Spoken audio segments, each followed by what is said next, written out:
sweat and blood. You were very young ngesathi ngifike empilweni yakho.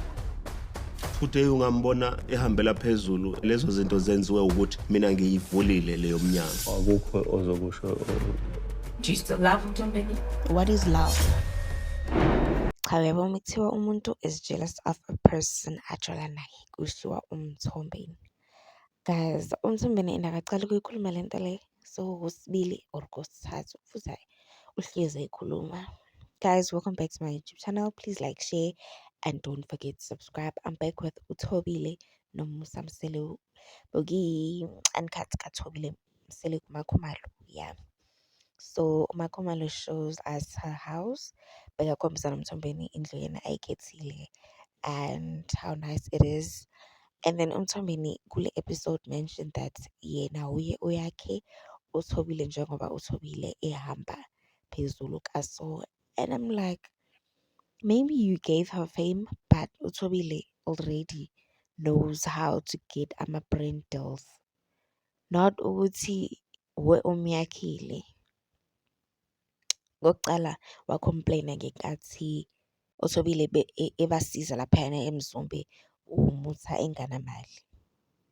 uMusa wacomplaina wathi uThobile usezibona eyindoda ngoba yena nakho uphethe imali inani.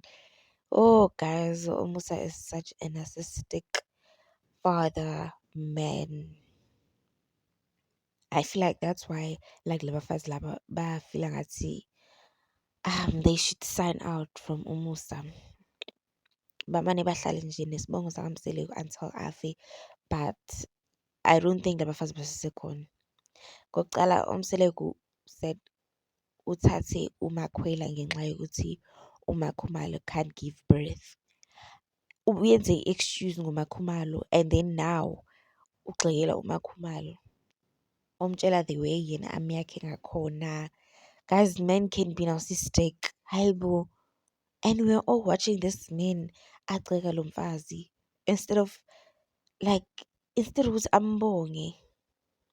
Instead ukuthi ambonge. Kodwa naye uThobile the way angene ngakhona emshadweni. Ish.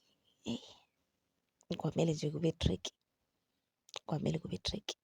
I feel like uMusa Mseleku uzibeka yena phambili akabiki ama-feelings wabafazi bakhe phambili. That's why labafazi laba ba-acta so. Because I mean he was supposed to be happy because at least she's living her life to the fullest instead of uyamjelasela but still uyamhetha umuntu wakhona. Ucele i-IVF awuzange ufuni. Like, guys, Musa Mseleku shem uyamhetha uThobile. Guys, what are your thoughts on this? I just feel like uThobile should move out kule ndlu le ahlukane noMusa cause ayikho le nto le ayikho le nkukhu. Guys, what are your thoughts on this? Thank you for watching.